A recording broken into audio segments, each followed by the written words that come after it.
Another day, another tutorial mula sa LX Hub Engineering Department. In the previous tutorial, gumawa tayo ng Bluetooth-enabled Sumobot using Bluetooth module HC-06.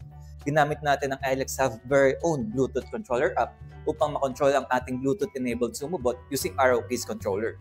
Check the description below for the download link. Ang LX Hub's Bluetooth controller app offers 5 types of controller: ArrowKeys, buttons and sliders, voice commands, accelerometer, joystick. Ang gagamitin natin na controller for this project ay ang accelerometer. The Bluetooth controller app utilizes the accelerometer of our phone to read the X and Y axis. Ang accelerometer ay isang sensor that measures the acceleration of an object. It detects the changes in movement along different axes and converts that into a serial data para malaman if an object is moving, in which moving direction, or whether it is stationary. After downloading and installing the LX Hub Bluetooth controller app, open the app and connect your phone to your Bluetooth-enabled Sumobot.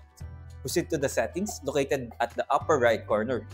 Scroll down until you see the accelerometer tab. Ang accelerometer data speed ay kung gaano kabilis mag-send ng serial data, X and Y access values or command to Bluetooth-enabled Sumobot.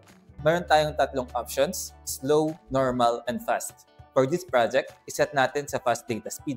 Ang constant value naman ay para i-convert ang X and Y access to be sent into command serial data, such as letters or characters. Proceeding to the directions configuration, dito natin set ang ating commands to be sent towards the Bluetooth-enabled Sumobot. Uppercase letter F to move forward, uppercase letter B to move backward, uppercase letter L to turn left, uppercase letter R to turn right. Magpatuloy naman tayo sa sketch ng Arduino Uno R3. Proceeding to loop function, check if there's a serial data available. If there's a serial data received from the Bluetooth controller app using the accelerometer controller, assign the received serial data in a variable and check if there's a matching command. Assign the functions to be called based on the directions configuration on the Bluetooth controller app. These lines of codes are to stop the motors to avoid non-stop movement.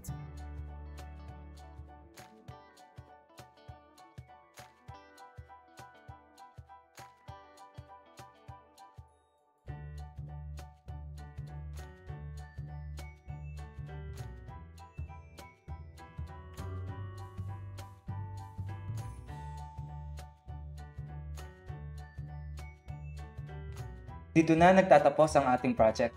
Sana marami kayong natutunan sa tutorial na ito. To learn more, subscribe to LX Hub YouTube channel. Hanggang sa muli, paalam!